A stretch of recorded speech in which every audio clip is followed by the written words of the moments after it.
So we're going to begin by going ahead and taking off the side covers, the seat, and the gas tank so we have room to work. Don't forget to remove this vacuum line. Now when we're taking off this gas tank, undoing these lines, you want something to catch the gas, of course. The other thing is you want the gas tank to on. That way it's not free flowing when there's no vacuum applied. Aside from the main bolts at the top of the gas tank, there's these two side bolts that you have to remove. And we can go ahead and take our gas tank off.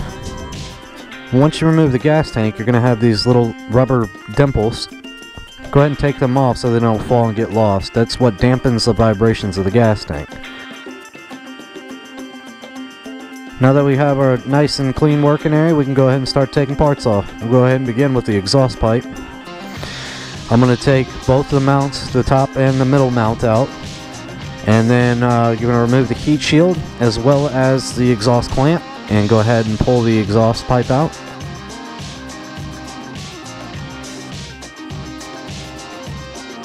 Now when you're removing the slip-on portion of the exhaust, it's kind of tricky. You kind of have to rotate it out like this. Moving on to the header, we're going to have a nut and a bolt. The bottom bolt is easy to get to, but the top nut is not if you're using the tool I use. So what I end up doing is I take the plastic guard off the radiator and I remove the bottom bolt so that I can swing the radiator around out the way. Go ahead and take this on down. You'll notice a gasket inside the head that stays in there. We're going to go ahead and put our new header back in, but you want to leave the bolts loose. Don't forget to put your exhaust clamp on. Now that we've laid the pipe together, we can go ahead and tighten all the bolts as long as there's no clearance issues. And we'll go ahead and move on to the jet kit. First things first, we're going to go ahead and cut the hole for our 3x3 mod. We're going to remove our ignition module out the way here, set it aside lightly. Be careful with the connection.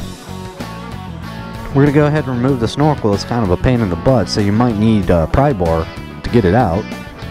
We're going to go ahead and take out our air filter, and we're going to cover the hole with something here so that we don't get plastic up in the intake. Next, you're going to need your wife's favorite candle so you can heat up your cutting tool to make the hole. Kind of map out our shape here, and then we're going to get right into cutting on it. I'm using a knife. I would recommend a razor blade for this.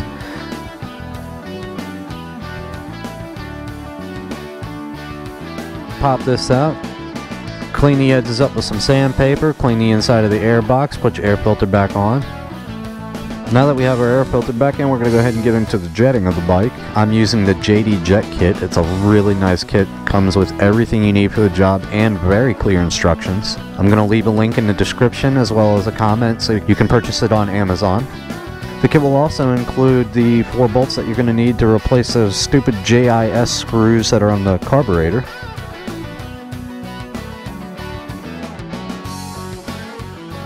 We're going to start by loosening the intake boot clamps, as well as loosening all the zip ties around.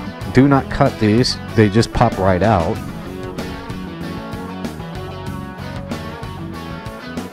On the right side of the bike is going to be your throttle cables. You're going to want to loosen that zip tie. It's very fragile, you do not want to break this assembly here. Get it nice and loose. Once we've rotated the carby, we're going to go ahead and take off these screws here on the top. This O-ring right here is very important. Lose it and the bike won't run. Let's go ahead and gently pull up our diaphragm. Once you have your slide out, you're going to remove the plastic needle retainer from the slide by pulling upward firmly with a pair of needle nose pliers. There's going to be a small spring at the bottom of that. Do not lose that. There's also going to be a thin washer in between that and the needle. Give you guys a quick tip, remove the clip so you can push the plastic spacer down the stock needle.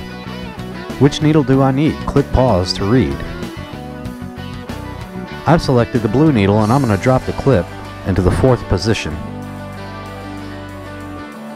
Now we're going to go ahead and push our plastic spacer up to the clip, and we're also going to put our thick washer on the bottom. And again, the thin one goes up top, thick one goes on the bottom.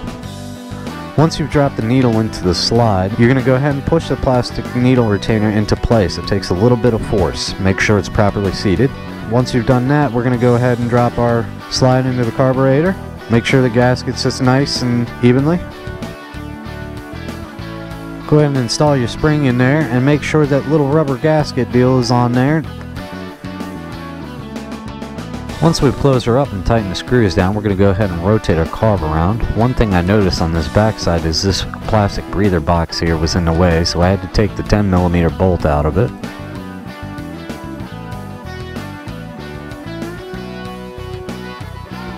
Now you can gain access to the 4 JIS screws. This part is a pain in the butt and requires a lot of patience. I would actually suggest you go out and get a JIS screwdriver because I have a normal Phillips and I ended up having to drill one of them out.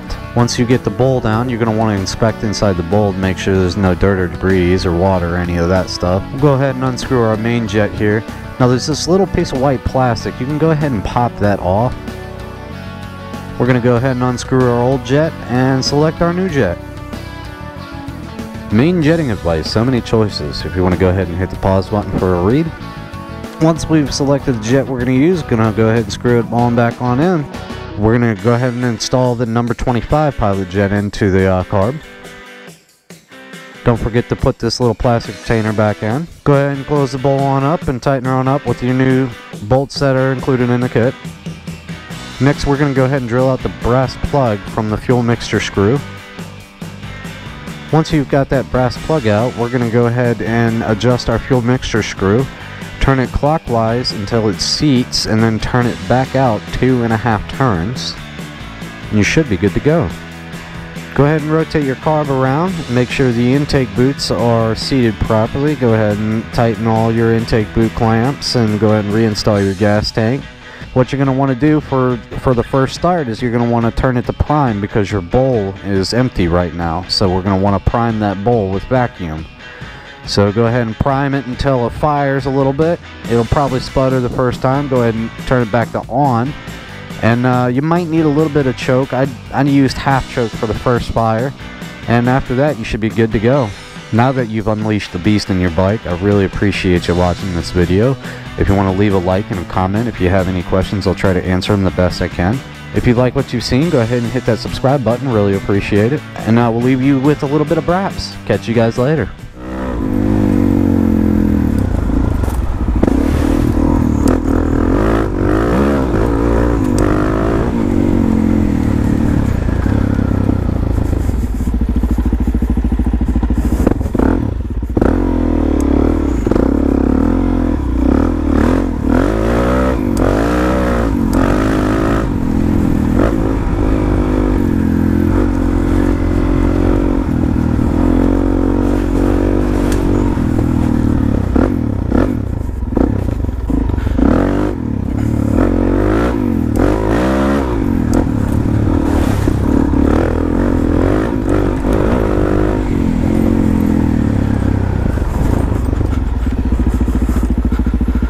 Ah, damn, one go down and back, and I gotta wipe you off again.